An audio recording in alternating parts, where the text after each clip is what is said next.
سعيد على الطرف الايسر مشعل بيلعبها عاليه وعرضيه بعيده بعيده الكره حصلها ما زالت داخل منطقه الجزاء نور لنايف في المرمى يا سلام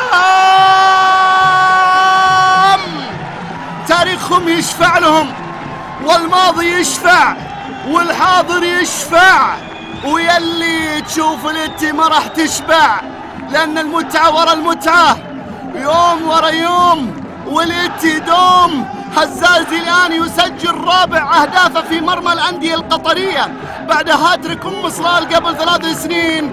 الآن يعود مرة أخرى ويسجل. الراشد كان الدليل ونور هو من سمح وهزازي هو من اتخذ القرار والإتي يتقدم الآن بأول أهداف المباراة.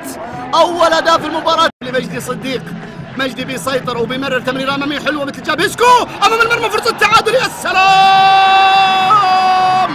بالعربي عاد العربي وبالعربي الفصيح بيسكو بيسجل أول أهداف العربي في دوري أبطال آسيا. خطأ فادح لما تخطأ أمام بيسكو مشكلة. العربي يتعادل الآن. أحضرت وحضرت الأهداف وحضرت الإثارة. خطأ من المولد على إثره يتولد أول أهداف العربي في مباراة اليوم لبيسكو. بيسكو هدافهم في الدوري القطري في الموسم الماضي ب9 أهداف وهو وصيف هدافينهم هذا الموسم ومن يسجل أول أهدافهم في دوري أبطال آسيا يضعها في المرمى ويعلن عن عودة العربي سريعا بهدية اتحادية ما ردوها العربوية حطوها في المرمى الشقيقين. يتعادلان الآن وهدف جميل من بيسكو. الآن ويسجل العادة الكبير يرجع بسرعة عالية وعرضية أسامة المولد في المرمى يا سلام. توني أتكلم وتوني أقول وراح أعدد وراح أعيد وراح أقول الاتي يقول ويطول. المولد صنعها والمنتشري أعلن الانتشار مرة أخرى.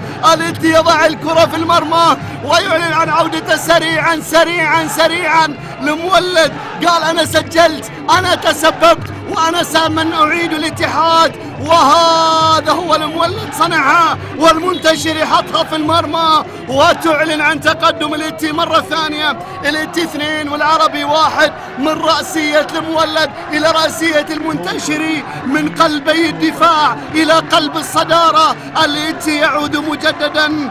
الاتحاد يتقدم مجددا. الاتي دائما وأبدا يتقدم. والآن بها لمحمد نور الادفانتج موجود. نور لعبها هذه التي ممكن تكون خطره. راشد عاليه وعرضيه الكره يا سلام.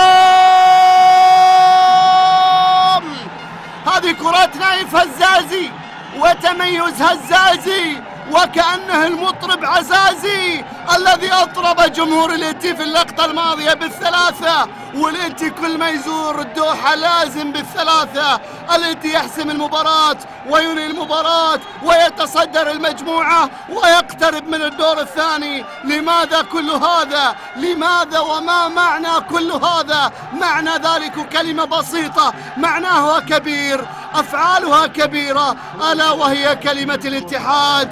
الاتي يتقدم بالثلاثة عالية وعرضية هزازي الكرة براسه.